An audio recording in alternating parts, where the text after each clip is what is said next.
বাংলাদেশের খাদ্য নিরাপত্তা নিশ্চিত করতে ব্রির অবদান অপরিসীম। হাইব্রিড ধানের জাত উদ্ভাবনের মাধ্যমে শুধু উৎপাদন বাড়ায়নি, বরং দেশের কৃষি অর্থনীতিতে নতুন সম্ভাবনার দ্বারও খুলে দিয়েছে। বর্তমান খাদ্যের চাহিদা নিশ্চিত করতে ব্রি উৎপাদিত হাইব্রিড ধানের বীজের চাহিদা বাড়ছে দিন দিন। নিবিড় যত্নের সাথে দেশের উপযোগী অঞ্চলে চলছে বীজ উৎপাদন। কৃষক পর্যায়ে ফলাফল প্রদর্শনী এবং সংশ্লিষ্টদের হাতে কলমে প্রশিক্ষণের ব্যবস্থাও এই প্রকল্পের আওতায় রয়েছে।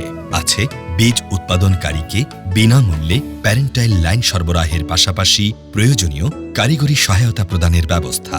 সেই সাথে গবেষকদের প্রয়োজনীয় বৈদেশিক প্রশিক্ষণ বৃত্তিসহ নানা ব্যবস্থা পুরো বিষয়টিকেই করেছে টেকসই ও যুগোপযোগী। ব্রির গবেষণা দেশকে খাদ্যে স্বয়ংসম্পূর্ণ করতে কাজ করে চলেছে নিরলসভাবে। অধিক ফলনশীল হাইব্রিড ধান শুধু খাদ্য নয়, এ হল একটি জাতির আত্মবিশ্বাস। ব্রির গবেষণা মানেই সবুজ বিপ্লব, সমৃদ্ধির বাংলাদেশ।